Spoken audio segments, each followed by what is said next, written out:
UFC power house channel में भाइयों आपको मैं वेलकम करता हूं। आज के इस वीडियो में 7 अपडेट लेकर आया हूं और एक से बढ़कर एक। शुरुआत की न्यूज से ही लास्ट की न्यूज तक आप लोगों का इंटरेस्ट वैसा का वैसा बना रहेगा, तो पूरी वीडियो देखिएगा क्योंकि हबीब से सलमान खान की मीटिंग हुई है। क्यों हुई है, कहां पर हुई है, पूरा मामला क्या है आज के इस वीडियो में बताऊंगा। और उसके साथ ही एलेक्स परेरा ने हम सबको, डैनियल कॉर्मियर को बता दिया कि टेंशन लेने की जरूरत नहीं है। आप लोगों को मेरी स्टोरीज इंस्टाग्राम देखकर लगता होगा कि मैं सीरियस नहीं हूं, लेकिन मैं बहुत ज्यादा सीरियस हूं। और हेनरी सोउडो सोंग योडोंग से हारने के बाद भी रिटायरमेंट लेने के लिए तैयार नहीं है। पूरा मामला क्या है, और डेना वाइट ने भी अपडेट दे दिया है इलिया और इस्लाम मखाचेव की फाइट को लेकर। पूरा मामला साथ की साथ न्यूज में अपने भाइयों को बताऊंगा। लेकिन आगे बढ़ने से पहले अगर आपको यूएफसी और कॉम्बैट स्पोर्ट्स का हिंदी के अंदर कंटेंट देखना पसंद है तो चैनल को सब्सक्राइब करके वीडियो को लाइक जरूर कर दीजिएगा। पहली न्यूज निकल कर आ रही है कि भाई सलमान खान और हबीब की फोटो सर्कुलेट हो रही है हर जगह पर। दोनों की मीटिंग हुई दुबई के अंदर। अब बात यहां पर यह निकलती है कि दोनों मिले कैसे। तो देखो, सलमान खान की जो सिस्टर है अलवीरा खान, वो बड़ी है उनसे, उनका जो लड़का है वो गाने बनाता है और अपने गाने को वो लॉन्च कर रहा था वहां पर। तो इसी मामले में वहां पर पूरी फैमिली सलमान खान की गई हुई थी। अब ऐसा तो है नहीं कि हबीब वहां पर उस गाने की लॉन्चिंग में आए होंगे, क्योंकि वो कोई राहत फतेह अली खान नहीं है कि इतने बड़े सिंगर हो गए कि उनकी लॉन्चिंग पर हबीब आएंगे। लेकिन हबीब वहां पर दुबई में मौजूद थे, तो वहां पर उन दोनों की मुलाकात हुई और सलमान खान के साथ हबीब की फोटो सर्कुलेट हो रही है। तो यहां पर देखिए, सलमान खान यूएफसी के फाइटर से पहले भी मिल चुके हैं। जैसे आपको पता होगा उनकी मूवी सुल्तान के अंदर टायरन वुडली भी थे। तो यहां पर यूएफसी के जो चैंपियन रह चुके हैं हबीब, उनके साथ सुल्तान सलमान खान की मीटिंग हुई और ये न्यूज मैंने ऐड कर दी। सेकंड न्यूज निकल कर आ रही है एलेक्स परेरा से।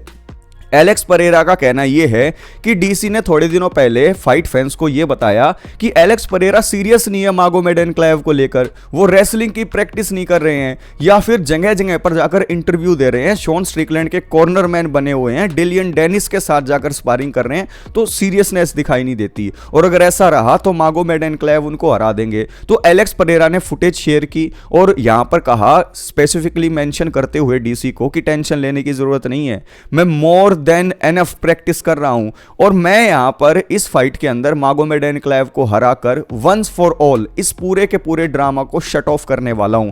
तो यहां पर एलेक्स परेरा ने कह दिया कि भाई वो प्रैक्टिस कर रहे हैं, वो सीरियस हैं। तो जब ये फाइट का रिजल्ट आएगा और एलेक्स परेरा के फेवर में बातें नहीं गई तो वो ये एक्सक्यूज निकाल कर नहीं ला सकते। तो अच्छी बात है भाई, अगर परेरा अपने 100% जो है फोकस के साथ लगे हुए हैं प्रैक्टिस में, तो ये एक अनमैचेबल जो है स्ट्राइकिंग बैटल होने वाली है। कौन जीतेगा, परेरा या मागोमेड एनक्लेव, इसका एक टेक्निकल ब्रेकडाउन आएगा काफी जल्दी। तो चैनल को सब्सक्राइब करके वीडियो को लाइक कर दीजिएगा। तीसरी न्यूज हबीब की टीम से है। हबीब की टीम ने अपने मैनेजर रिजवान के थ्रू ये क्लियर कर दिया है कि इलिया टोपुरिया को डायरेक्ट टाइटल शॉट नहीं मिलेगा। दुनिया उनको चाहे कुछ भी समझती हो, लेकिन जब तक 155 के अंदर वो अपने आप को प्रूव नहीं कर लेंगे, नंबर 1 कंटेंडर नहीं बनेंगे, तब तक उनको कोई भी मतलब नहीं है टाइटल शॉट देने का। और इसको लेकर फाइट फैंस के बीच में काफी खबरें फैल चुकी हैं। कई लोग बोल रहे हैं कि इस्लाम मखाचेव अवॉइड कर रहे हैं, कई लोग बोल रहे हैं इस्लाम मखाचेव डरते हैं। तो देखिए, इस्लाम मखाचेव नहीं डरते किसी से। बात ऐसी है, अगर आपको इस्लाम मखाचेव के खिलाफ फाइट करनी है तो पहले नंबर 1 कंटेंडर का जो स्पॉट है उसे हासिल करो, अचीव करो, हराकर, या तो डस्टिन पोरिये को या फिर चार्ल्स ओलिवेरा को। मेरे हिसाब से यह बात बिल्कुल जायज है इस्लाम मखाचेव की। आपको क्या लगता है कि क्या टीम हबीब बहाने बना रही है या सीरियसली जेन्युइनली इस्लाम मखाचेव के खिलाफ अगर आपको चैंपियनशिप का टाइटल शॉट चाहिए तो आपको कमाना पड़ेगा वो टाइटल शॉट नंबर 1 कंटेंडर बनके? कमेंट करके बताइएगा मेरे भाइयों। अगली न्यूज आ रही है यहां पर डेना वाइट से। डेना वाइट ने यह क्लियर कर दिया कि हमारे मन में ऐसा कुछ नहीं है कि हम डबल चैंपियंस आज के टाइम पर बनाना नहीं चाहते। लेकिन मैं अपने भाइयों को बता दूं कि डेना वाइट जो बोलते हैं 100% ट्रू हो, ऐसा आप समझने की गलती ना करें। आप बताओ मुझे, अगर उनके माइंड में ऐसा नहीं होता तो इस्लाम मखाचेव को सेकंड टाइटल शॉट वो देते या नहीं देते? बिल्कुल देते। उधर इलिया टोपुरिया को वो टाइटल छोड़ देते, जरूर देते। लेकिन हुआ क्या, नहीं दिया गया। डेना वाइट का कहना यह है कि अगर ऐसा होता तो हम जांग वेली और वैलेंटिना शेवचेंको की चैंप वर्सेस चैंप की फाइट कराते ही नहीं। तो देखिए, यहां पर अगर ये फाइट फिक्स हो जाती है तो एक विमेन के पास मौका होगा कि वो चैंप बन जाए। जैसे अमेंडा नूनस भी काफी टाइम तक रही है 2 बेल्टों के साथ। लेकिन मेल डिविजन्स के अंदर जहां पर यह बात उठ रही है कि चैंपियन और चैंपियन एक आदमी इस कंधे पर अलग बेल्ट, दूसरे पर अलग बेल्ट। ये ट्रेडिशन अब डेना वाइट चलने नहीं देना चाहते और कहीं ना कहीं मुझे ऐसा लग रहा है कि जहां पर आग होती है वहीं से ही धुआं निकल रहा है। अब की बार डेना वाइट नहीं बनने देना चाहते एक ही टाइम पर 2 डिवीजन का चैंपियन किसी को भी। आपको क्या लगता है कमेंट बॉक्स में कमेंट करके बताइएगा। अगली न्यूज एमवीपी से आ रही है और हमजत चिमाएव से। काफी लोगों ने क्वेश्चन मुझसे भी पूछा था और एमवीपी ने फाइनली इस बात का जवाब दे दिया, तो मैं अपने भाइयों के साथ शेयर कर देता हूं। यह खबर चल रही थी मार्केट में कि एमवीपी ने नॉकआउट कर दिया हमजत चिमाएव को प्रैक्टिस के अंदर। तो एमवीपी ने कहा कि देखो मैं तुम्हें क्लियर बता दूं, हमजत चिमाएव के साथ मैंने कभी प्रैक्टिस की ही नहीं। हम एक जगह पर प्रैक्टिस कर रहे थे जहां पर मैं हमजत के टीममेट्स के साथ प्रैक्टिस कर रहा था। मुझे बिल्कुल मौका नहीं मिला हमजत चिमाएव के साथ प्रैक्टिस करने का। और जब मैंने हमजत चिमाएव को प्रैक्टिस करते हुए देखा दूसरों के साथ, तो एक बात पता लग गई कि यह बंदा किलर है। इस बंदे के लेवल की रेसलिंग किसी की नहीं है। तो ये जो रूमर फैल रहे हैं कि एमवीपी ने यानी कि मैंने नॉकआउट कर दिया हमजत चिमाएव को, तो ये बिल्कुल झूठ है। तो भाई एमवीपी की इस बात को लेकर रिस्पेक्ट बढ़ गई है उनके लिए, क्योंकि उन्होंने ये जो अफवाह चल रही थी उसको शट डाउन कर दिया है। एमवीपी और हमजत की स्पारिंग ही नहीं हुई तो नॉकआउट की तो बात ही नहीं उठती मेरे दोस्त। छठी न्यूज डेना वाइट से आ रही है।